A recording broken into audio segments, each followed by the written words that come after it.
আসসালামু আলাইকুম, welcome back to cooking studio. কেমন আছেন আপনারা সবাই? আলহামদুলিল্লাহ, আমি তো বেশ ভালো আছি। আপনাদের জন্য নিয়ে এসেছি ভীষণ মজার একটা চিকেন চিজ ডিনার রোলের রেসিপি। এটা শুধু বাইরে থেকে দেখতেই সুন্দর না, এই ব্রেডটা কিন্তু ভীষণ সফট হয়, সেই সাথে ভেতরের পুরটা এত বেশি মজার যে ছোটরা পছন্দ করবে, সাথে আপনারাও ভীষণ পছন্দ করবেন। চলে যাচ্ছি মূল পর্বে। আমি প্রথমে ব্রেডের ডোটা তৈরি করব। এর জন্য আধা কাপ পরিমাণ আমি লিকুইড দুধ নিয়েছি, আর দুধটা হালকা গরম আছে, মানে কুসুম গরম। এর মধ্যে 1 টেবিল চামচ পরিমাণ চিনি দিয়েছি, আর দিয়ে দিলাম 3 টেবিল চামচ পরিমাণ সয়াবিন তেল। চাইলে বাটার গলিয়েও 3 টেবিল চামচ ব্যবহার করতে পারেন। একটা ডিম দিলাম, ডিমটা অবশ্যই নর্মাল টেম্পারেচারে থাকতে হবে। আর দিয়ে দিলাম আধা 1 টেবিল চামচ পরিমাণ ইস্ট। ইস্টটা আপনারা যে কোনো মুদির দোকানে পেয়ে যাবেন। এখন এই সব কিছুকে খুব ভালোভাবে মিশিয়ে নিচ্ছি। আপনারা চাইলে কাঁটা চামচের সাহায্যেও মিশিয়ে নিতে পারেন। এবার দিয়ে দিচ্ছি আমি ময়দা। আমি আজকে 2 কাপ পরিমাণ ময়দা ব্যবহার করছি। আপনারা চাইলে আটা দিয়েও করতে পারেন, তবে ময়দা দিয়ে করলে এটা অনেক বেশি সফট হয়। এখন এই সব কিছুকে খুব ভালোভাবে মেখে নিচ্ছি। এই ব্রেডের ডোটা কিন্তু একটুখানি স্টিকি থাকবে, মানে আপনি মাখানোর পরে দেখবেন হাতের আঙুলে লেগে লেগে আসবে। ভয় পাবার কিচ্ছু নেই, কারণ এটা যখন সেট হতে দিবেন ততক্ষণে এই স্টিকিনেসটা চলে যাবে। একটু সফট থাকলে ব্রেডটাও কিন্তু অনেক সফট হয়, সেই কারণে ব্রেডের ডোটা একটু সফট আছে। আপনারা হুবহু রেসিপি ফলো করলেই চলবে। এবার সামান্য একটু তেল মেখে দিয়ে আমি ব্রেডের ডোটাকে প্লাস্টিক র্যাপার দিয়ে ঢেকে দিচ্ছি। আপনারা যে কোনো কিছু দিয়ে ঢেকে হালকা গরম জায়গায় রেখে দিবেন 1 ঘন্টা। ব্রেডের ডোটা রেস্ট হতে হতে আমি অন্যদিকে পুরটা তৈরি করব। প্যানে 3 টেবিল চামচ পরিমাণ সয়াবিন তেল আর 1 কাপ পরিমাণ পেঁয়াজ কুচি নিয়ে নিলাম। রসুন কুচি দিয়ে দিচ্ছি আমি 1.5 টেবিল চামচের মতো, আর আদা কুচি দিচ্ছি 1.5 টেবিল চামচ। আপনারা চাইলে আদা রসুন বাটাও ব্যবহার করতে পারেন, সেই ক্ষেত্রে পেঁয়াজটাকে ভালোভাবে ভেজে তারপরে বাটাটা ব্যবহার করবেন। এই সব কিছু যখন একটু নরম হয়ে রংটা একটু চেঞ্জ হয়ে আসবে, তখন এর মধ্যে আমি দিয়ে দিচ্ছি 2 টেবিল চামচের মতো পানি। পানিটা দিচ্ছি যেন গুঁড়ো মশলা ব্যবহার করলে এটা পুড়ে না যায়। এখন হলুদের গুঁড়া দিয়ে দিলাম 1/4 চা চামচের মতো। ধনিয়ার গুঁড়া দিয়েছি আমি 1 চা চামচের মতো। লাল মরিচের গুঁড়া 1 চা চামচ দিয়েছি, আপনারা যতটুকু ঝাল খেতে পছন্দ করেন ততটুকু দিবেন। আধা চা চামচ ভাজা জিরার গুঁড়া, আর 1 চা চামচ দিয়েছি গরম মশলার গুঁড়া। এখন এই সব কিছুকে খুব ভালোভাবে আমি ভুনে নিচ্ছি, এতে করে মশলার কাঁচা গন্ধটা চলে যাবে। প্রায় 3-4 মিনিটের মতো আমি ভুনেছি। এখন 2 কাপ পরিমাণ চিকেন কিমা দিচ্ছি। আপনারা চাইলে হাড় ছাড়া মুরগি ছোট টুকরো করেও ব্যবহার করতে পারেন।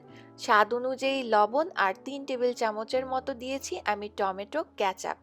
এখন এই সব কিছুকে মিডিয়াম আঁচে কিছুক্ষণের জন্য রান্না করব। এটা কিন্তু ঢাকনা দেওয়ার প্রয়োজন নেই, অতিরিক্ত পানিরও প্রয়োজন নেই।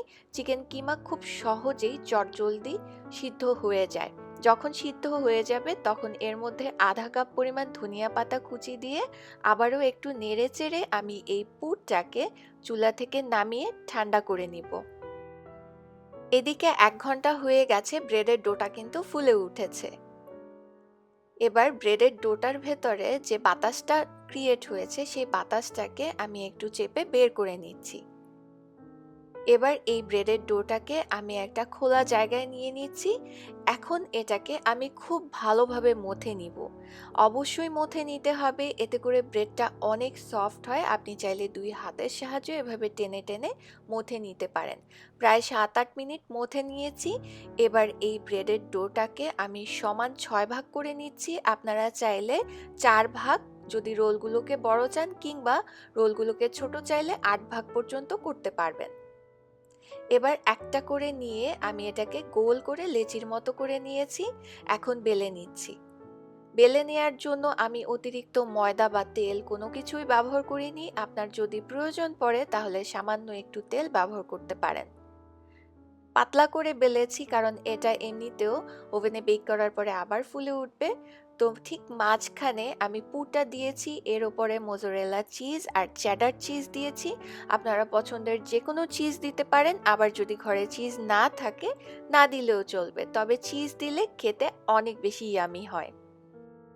এবার চারিপাশ থেকে পেঁচিয়ে রোলের মতো করে ফোল্ড করে নিতে হবে।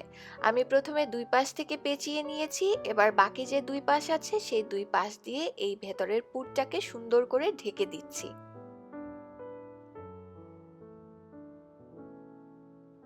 রোলের কোনো অংশ যেন ফাঁকা না থাকে সেটা একটু খেয়াল রাখবেন। এই যে দেখেন, এটা কিন্তু চারিপাশ থেকে সিলগালা হয়ে গেছে। এখন একটা বেকিং ট্রে নিয়েছি স্কোয়ার শেপের, সেটার মধ্যে সামান্য তেল ব্রাশ করে রোলগুলোকে নিয়ে নিয়েছি। এবার যেটা করব, আমি এই রোলটাকে নর্মাল টেম্পারেচারে, চুলার পাশে রাখতে হবে না, গরম জায়গায়ও রাখতে হবে না, জাস্ট নর্মাল জায়গায় 10 মিনিট ঢেকে রেখেছি। এতে করে রোলগুলো আবারও একটু ফুলে উঠবে। এখন যেটা করছি, ডিম ওপর দিক থেকে আমি ব্রাশ করে দিচ্ছি। চাইলে ডিমের পরিবর্তে লিকুইড দুধও ব্রাশ করতে পারেন, এতে করে এটা বেক করার পরে সুন্দর একটা কালার আসবে। এখন ওপরের দিক থেকে তিল, আর সেই সাথে দিয়ে দিচ্ছি সামান্য একটু ইটালিয়ান হার্ব। আপনি চাইলে কোনো কিছু না দিয়ে এটাকে ডাইরেক্ট বেক করতে পারেন। আমি বেক করব 180 ডিগ্রি সেলসিয়াস কিংবা 350 ডিগ্রি ফারেনহাইটে 25 থেকে 27 মিনিটের জন্য। আমারটা বেক করা হয়ে গেছে। আর আপনারা কিন্তু চাইলে চুলায়ও বেক করতে পারেন, সেই ক্ষেত্রে কালারটা এতটা সুন্দর হবে না। আর চুলায় কিভাবে বেক করতে হয় এটার অনেকগুলো রেসিপি আমার চ্যানেলে আছে ব্রেড বেক করার, সেগুলো দেখে নিলেই আপনারা পুরো প্রসেসটা দেখতে পাবেন। এবার দেখেন, আমি একটু কাছে থেকে দেখাই, এটা কিন্তু ভীষণ সুন্দর কালার এসেছে আর অনেক সফট। এটা তৈরি করে আপনারাও বলবেন বেকারির স্বাদটা যেন এবার ঘরেই নিজে তৈরি করতে পারছেন।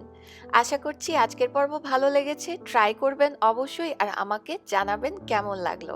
খুব ভালো থাকবেন। আজ তাহলে বিদায় নিচ্ছি। আল্লাহ হাফেজ।